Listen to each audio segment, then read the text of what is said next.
Hey guys, so I've finally decided to make the video I know a lot of you have been asking for, and that's how I get the graphics that I have in my videos. I will show you everything from like reshade settings to the in-game graphic settings and how I get the reflection on the cars and all this stuff. But first of all, some of you know, I made a video yesterday about me getting kicked out of the partnership with YouTube. Just want to let you know that I got accepted back in again, so that's all good. I'm super happy about that. But if you have like experienced the same and having problem getting accepted as a creator, or if you have been getting kicked out, then leave a comment below and I'll see if I can help you out. So for the graphics, the first thing is the maps. The maps in the games are extremely different from each other when it comes to quality. So like Small Island and Industrial Site are probably the two best looking maps in my opinion. They just have the vegetation is so much better, and the reflection on the roads and all the small details that just makes them look so good. I also like Utah a lot. That's probably my favorite map. And I also play a lot on the Jungle Rock Island. And for the rest of the maps, they are probably about the same after that, I think. So they are like really different from each other, and you almost never see me use downloaded maps because I don't think they're even close to some of the best stock maps. I use some of the winter maps sometimes for like winter scenes. So yeah, if you have any maps that look really good that are made by players, then tell me. But I don't think you have, to be honest. So in this case, we're going to use the Utah map. Yeah, and I'll try to find a place from the thumbnail. Something else that's really important is the cars. The quality of the cars varies a lot. I use a lot of modded cars, as you know, but you don't really have to do this. Some of the best looking cars are probably the original ones.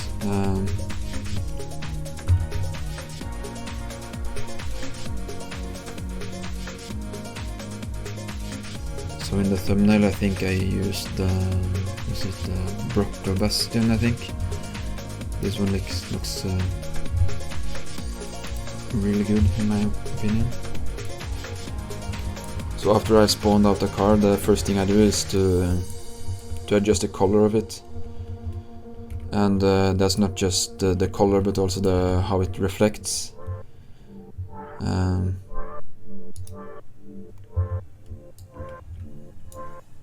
So in this case we'll use the orange one, and I like to have the metallic on 100%.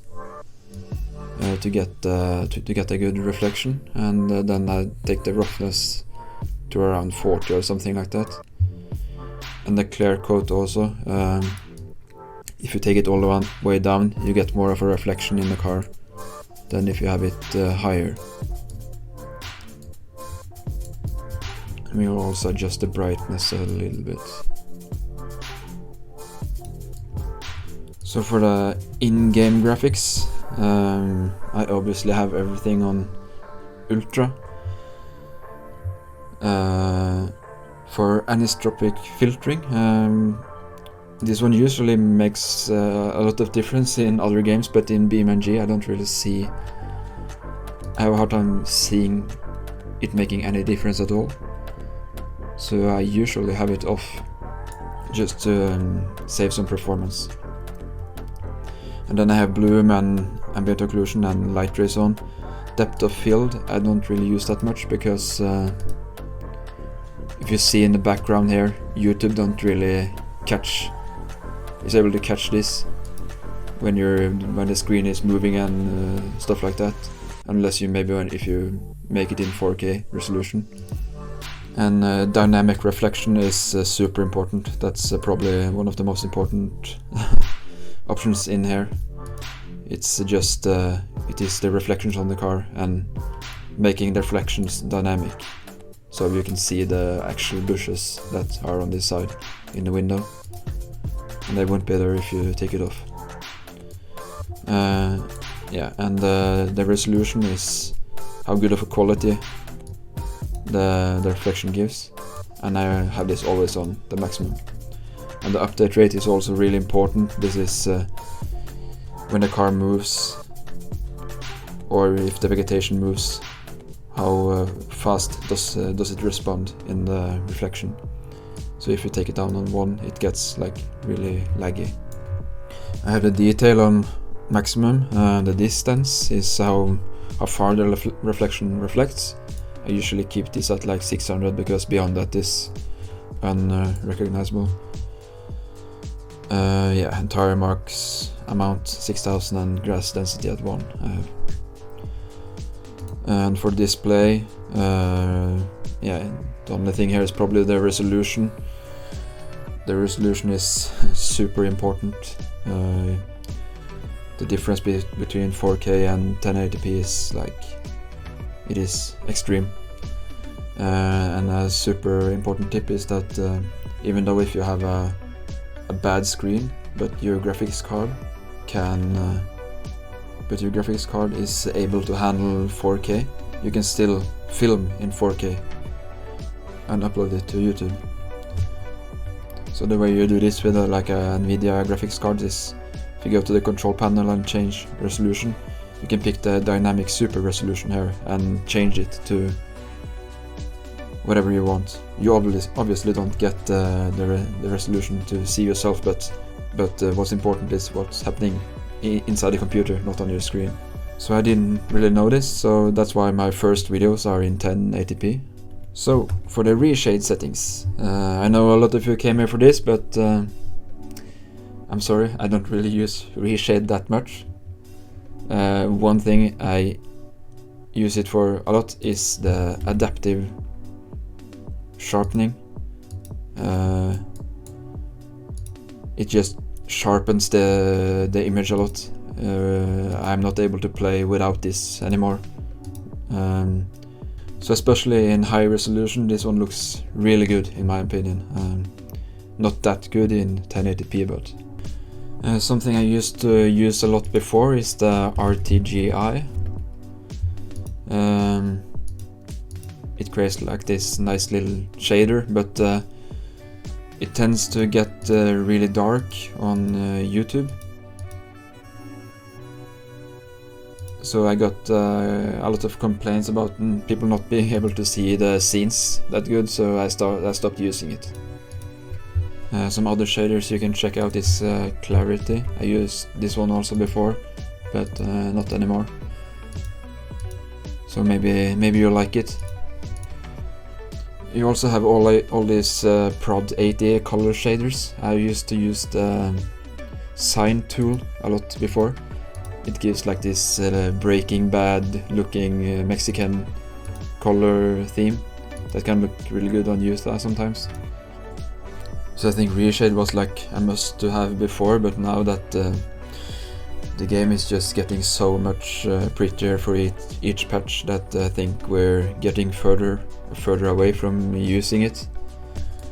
The place where I probably do most of the adjustments is in the world editor. You can open this by pressing F11 on your keyboard, and then you go to the sun sky setting.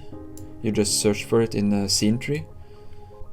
And then what I do here is I adjust some of the parameters here, like the sky brightness. I like to, depends on the map, but I usually keep this at like 140 or something like that. And then you can see like how it reflects on the car, already starting to look better.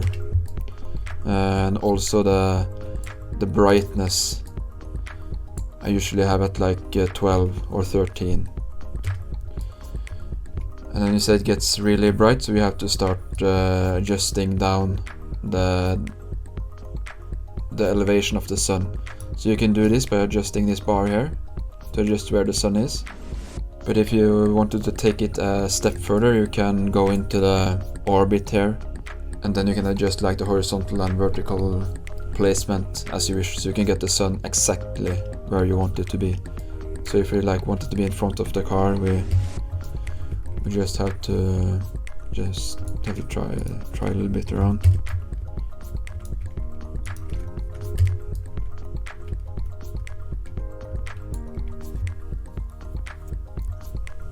So in this case I want to make a little bit of a darker shot. So I put it at 77. So now you see how good it's starting to look. Another thing in here is in the advanced lighting, you can adjust the quality of the shadows. So you can see how the shadow looks here, but if you turn this log weight up to 990, you can see it's starting to get better. And if we improve the text size to 2024, it gets even better than that. So now it's starting to look really good when it moves. So to make this even a little bit better, we can adjust some of the vegetation around. So if we take like this tree for instance,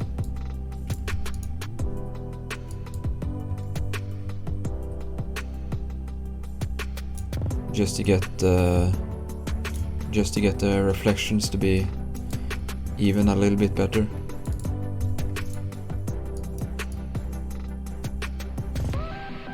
Like this.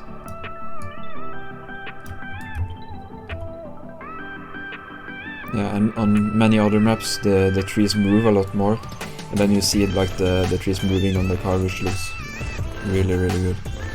Let's take it for a drive. Let's see. This is a good looking game, I would say. This is why I don't use reshade that much, you don't really need it.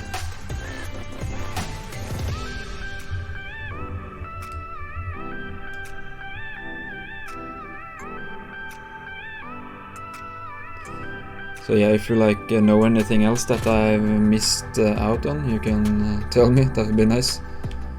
So yeah, these are pretty much the stuff I go through, and I adjust most of this for every single camera shot. Maybe in some shots the sun doesn't look that good in that particular position, so you have to like move it around a bit and stuff like that. So yeah, if you want to see how this looks in like a cinematic setting, you should check out my videos, especially the newer ones. So yeah, hope you enjoy, and I'll see you guys later.